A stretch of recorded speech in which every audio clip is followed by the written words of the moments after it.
Hello, dear friends. Here we are. This is Cardiac Radio at 11 p.m. We're studying the book Harvest of Light, a book that was psychographed by the Brazilian medium Chico Xavier, and the spirit author is Emmanuel. This is the book in Portuguese, Ceifa de Luz. This book is translated into English, under revision, and yet to be published by the publisher Brazilian Spiritist Federation. Meanwhile, we share with you the free translation as we are revising the book, okay? And today we're going to be studying chapter 34. Remember that this book began with a preface, prayer for light. Emmanuel asked the Lord for light, illumination, so he could elevate thoughts, expand feelings, and understand life and people. Throughout the 33 chapters we have studied, Emmanuel has been calling us time and again for greater understanding. Talking about understanding, today in chapter 34, he's going to title it Changes in Faith, Alterations in Faith. He quotes from one verse in the famous epistle from Paul to the Romans, epistle chapter 12.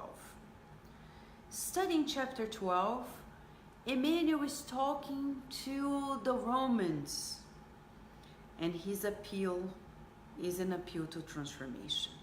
You and I know that the Romans were, in ancient Rome, much like the world is nowadays.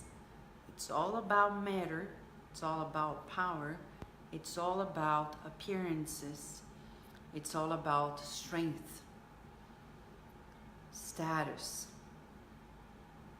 And Paul asks us, in the whole epistle, there are 21 verses, and we're going to read verse 21. This verse 21 talks about our greatest battle. It's between good and evil. Today we're going to talk about it. The scholars, when they study this verse, the epistles of Paul to the Romans, especially in chapter 12, they are in the last verses talking about justice. But let me give you one more element before we begin. In the Spirit's book by Allan Kardec, there are 4 parts. In the 3rd part, there are chapters summarizing the divine or natural laws, as Allan Kardec stated. And in that very opportunity, Allan Kardec asks the spirits, what is the concept of justice according to the spirits? What is the concept? And it's something for us to meditate, because we think that often justice is to go there and make things right. Surprisingly, when we learn that justice is part of God's laws, we learn that justice according to the supreme knowledge means to respect people's rights. And that is interesting. Do you think yourself as a just person? Do you think you're just? I'm thinking for myself, am I just? Do I respect everyone's rights? Sometimes we don't. Because we think our way is the best way. we think other people are not doing the right. And we take actions in our daily lives according to those differences. So I'm sharing this with you so we prepare ourselves. Be permeable to these very chapters, shall we? Annie Mercy saying, it's not, I'm sorry, I didn't understand, Annie Mercy. But welcome, friends. I guess we are ready, right? To begin. So, alterations in faith. Do not be overcome by evil, but overcome evil with the good. Paul to the Romans, chapter 12, verse 21. Emmanuel explains, faced with the questions of daily living, if you can maintain faith in God and in which purifies our faculties in the field of life, think compassionately about the altered brothers in matter of faith, especially in those who could not endure the working and the transformation in which you find yourself, and who have flocked not only to indifference but also to denial. Probably some of them are susceptible of this or that observation, tending to interrupt for some time the capacity of influencing the mood of others. However, in the majority, are companions in serious changes in the personal life. This one had seen crises and tribulations in the domestic institute, and they are traumatized as those who are on the verge of a nervous breakdown. Another one had agreed with depressing suggestions and have fallen into mazes of obsession. Others suffered the desertion of loved ones and did not escape deep resentment. Some still faced challenges and testimonies that made them sick and tired, stretching themselves in discouragement or dismay. In the face of the brothers, altered in their faith by this or that circumstance, use discretion and charity in any pronouncement. Do not aggravate their anxieties by proposing new problems to them, and do not stir their wounds of the soul with unhappy notes. Whenever possible, give them the bread of optimism and the light of hope, without unnecessary reproaches, by reassuring them and recognizing that divine providence with justice and mercy watches over us, and that the companions of Jesus are called by him to construct and to rebuild. I think this message is so current. It was written in 1972, and when Chico Xavier was in Pedro Leopoldo, Brazil, at a time in which Brazil was becoming acquainted with the Spiritist teachings. Chico Xavier was in the national TV in 1971 firsthand, and then again in 72, and so on and so forth. But in 72, when this book came to life in the psychography of Chico Xavier, though published in 1979, this book is bringing to us um, explanations, guidelines, guideposts, insights, knowledge for immortality. It's not only for that time or for the current times we're living in, but for immortality. Because we are always going to be facing, not only this reincarnation, reincarnations to come, will be among people who have different ways of feeling life. And it's not going to be in this reincarnation alone. And you know why I'm saying this?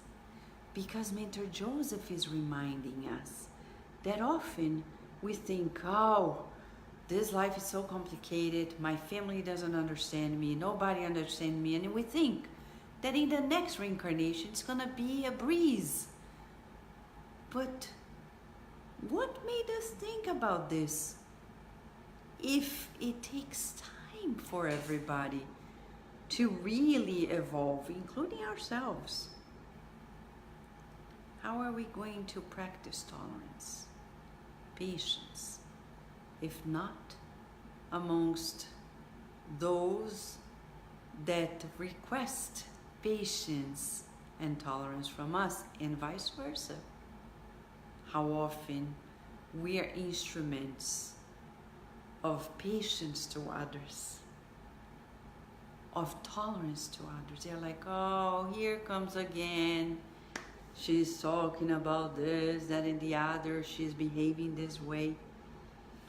But one thing we want to share with you. We live in a big Rome in the world.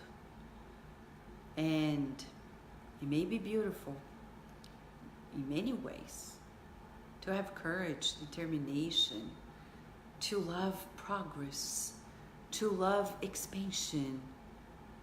But when selfishness and pride dominate us, it becomes complicated because we become exclusivists. And I'll give an example. We love the United States of America, but the dark forces have created a mantra: God bless America. And I say this not because we shouldn't bless America or ask God to bless America, but why only America? The United States of America that we know of, that has created, that has founded the nation in itself, was created by the forces of the Christ, by men and women that were led by the forces of the Christ. And we can read it clear cut in the book On the Way to the Light by Emmanuel through Chico Xavier. It's already in English. Promising that the land of the brave and the home of the free is part of the brain of the planet. But as everything that is promising, the dark forces challenge it. And the challenge is exactly in our selfishness and pride. When we think we're exclusively destined to be the best. Who is not destined to be the best? Everyone is. This is not a political discourse. It's a human discourse. When we talk about Paul talking to the Romans, he's saying, do not be overcome by evil, but overcome evil with the good.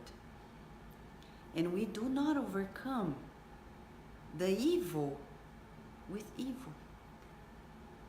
By cursing, by despising, by being different. But we overcome it by bringing the good. Like Chico Xavier, when he was called by his father in his teen years to visit a house of prostitution. He didn't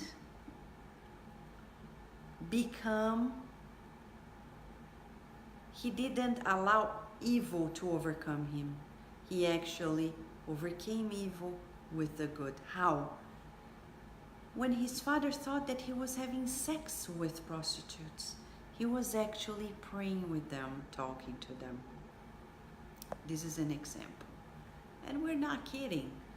It's not ridiculous. It's actually a great solution to many problems. It's when we're visited by indifference, visited by diversity, visited by difficulties, and we find the commonalities. In this lesson today, Emmanuel is asking us to do a major exercise. Find your common ground with those whom you live with, and peace, brotherhood, solidarity shall prevail. So that's an exercise for us in the next 24 hours. Let us find our commonalities, our common ground with everyone we live with at home, at work, at school, in the streets, anywhere. And instead of focusing on the differences, we start cherishing the commonalities. And we forget about the differences, because the differences do not define us. They sum to the whole. They do not create an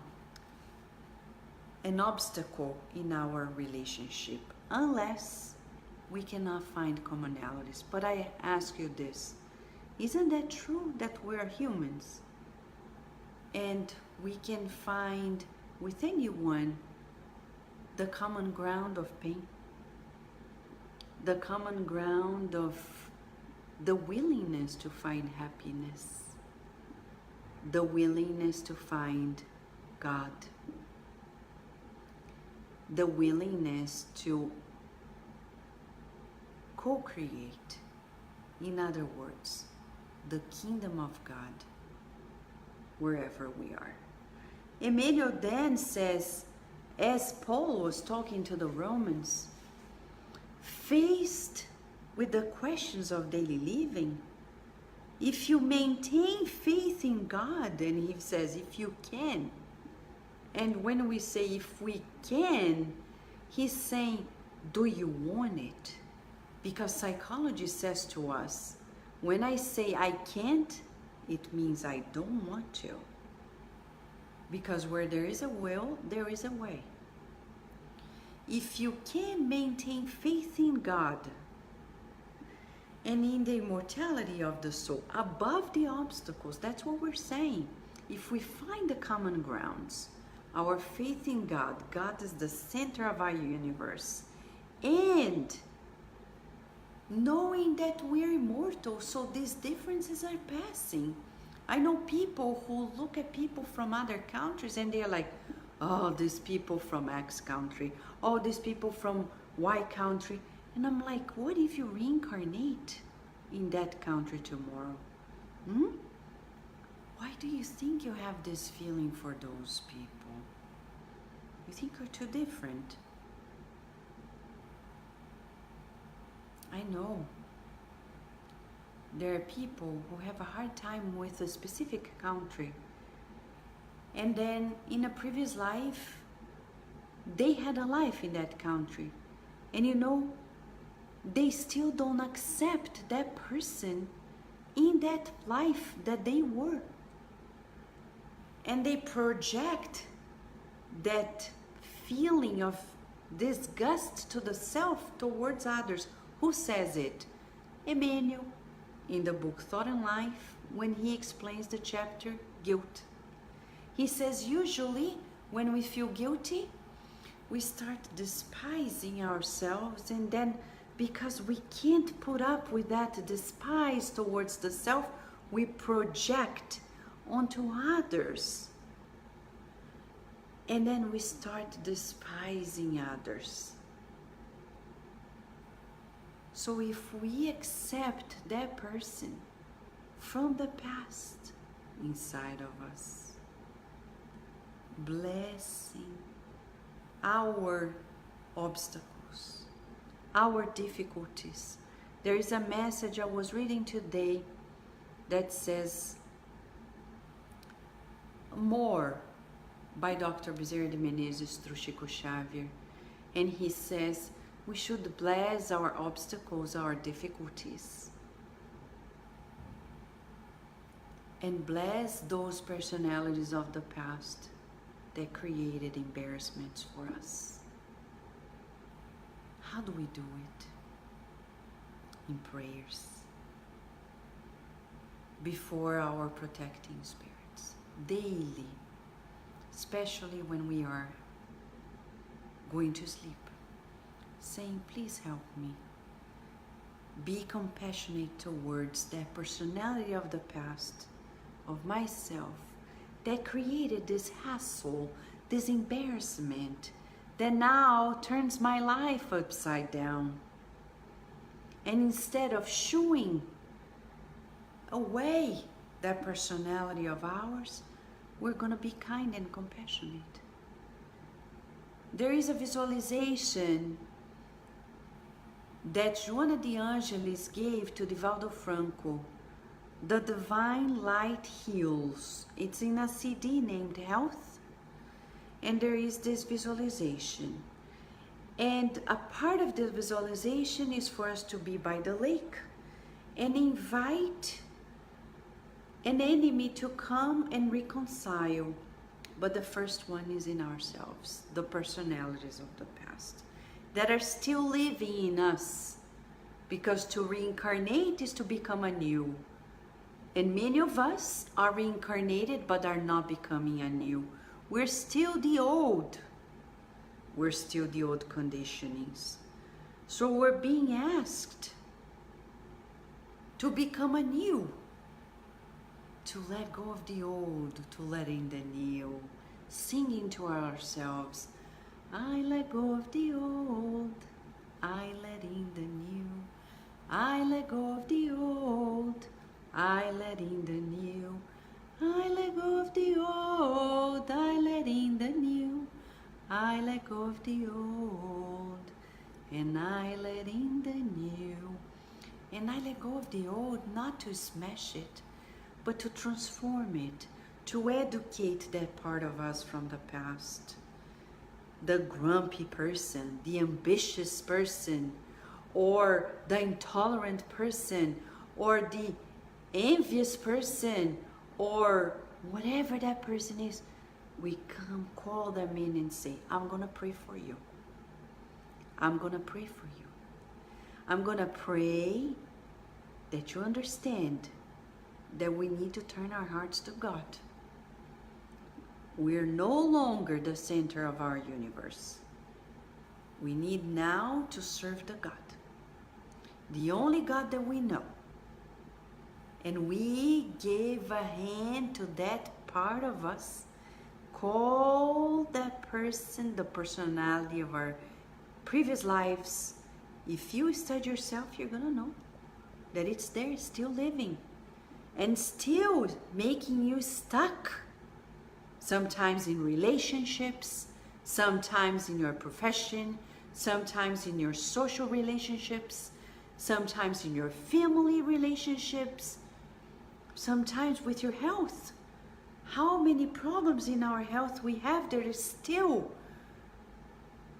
issues of these old conditionings of the past.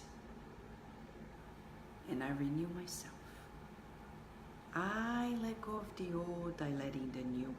And we visualize ourselves transformed from a caterpillar into a butterfly.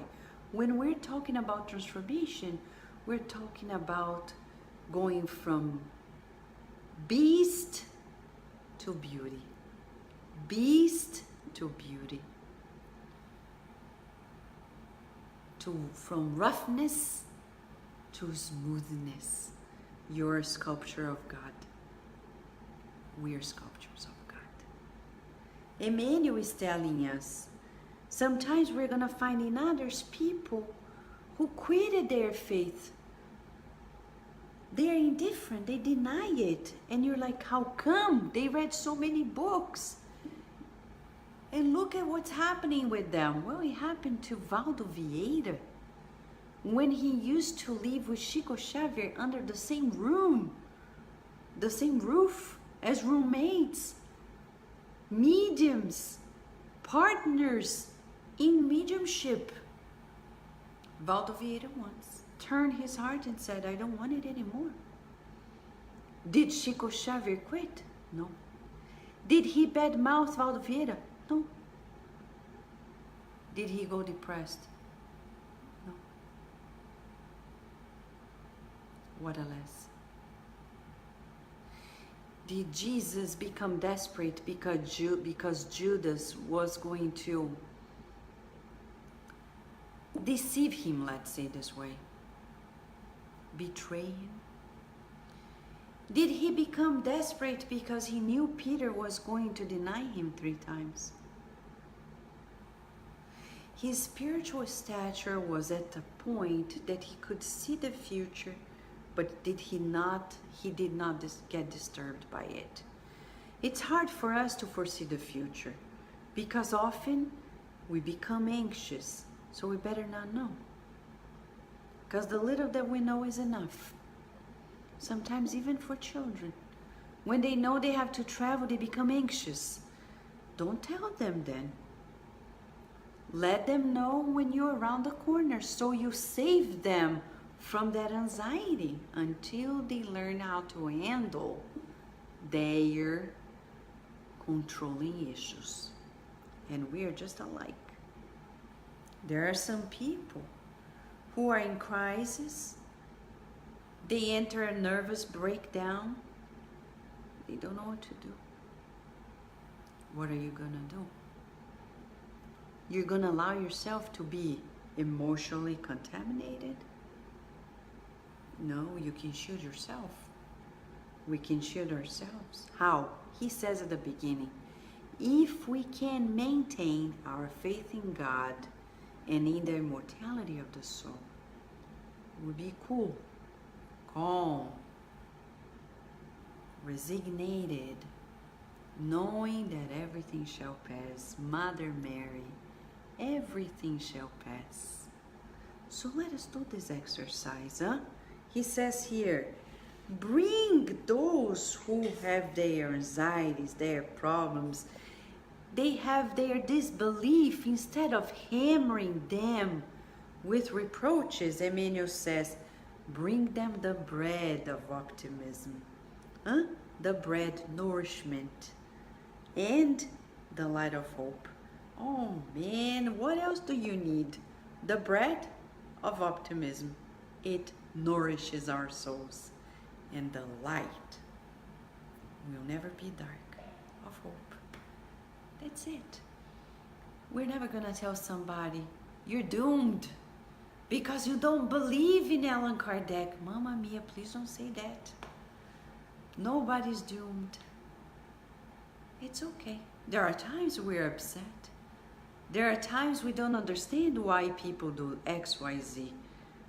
But God knows, and we ask for God's enlightenment, like the prayer of Emmanuel in the preface of this book, Prayer for Light. Please, God, elevate our thoughts. Please, God, open my heart. Please, God, let me see and understand. And on our turn, it's on you and me in the next 24 hours to also practice sharing this bread of optimism and the light of hope. What do you think? Isn't that fascinating? Practical tools. The bread of optimism and the light of hope. This is for us an opportunity to revisit the beauty of finding common grounds with those whom we live with, those whom we encounter, and begin anew. Yes, there are days we don't understand, we become upset, etc. But then we meditate, the days go by, we change our mind, and we're like, It's okay to change our minds. You're not crazy. We're learning. Of course, we're learning the school of life. Now we know better. We're not gonna bump heads. We're not gonna fight. We're not going to power struggle. We're going to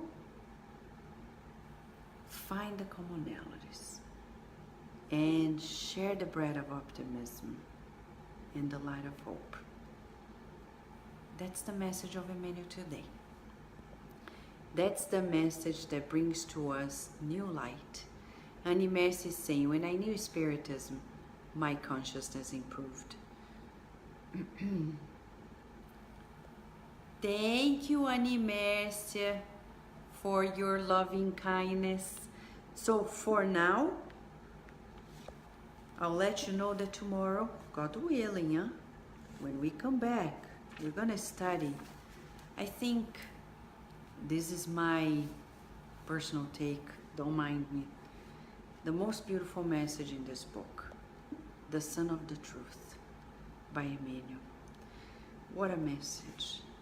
He says, when that spirit of truth comes, it will guide you in all truth. Come back tomorrow, I tell you, because this message is truly enlightening. For now, let us not forget the exercise, finding the common ground with everyone whom we think of, whom we meet, whom we talk to, and share the bread of optimism and the light of hope. For now, a big hug, a warm embrace, and until tomorrow, friends, God willing.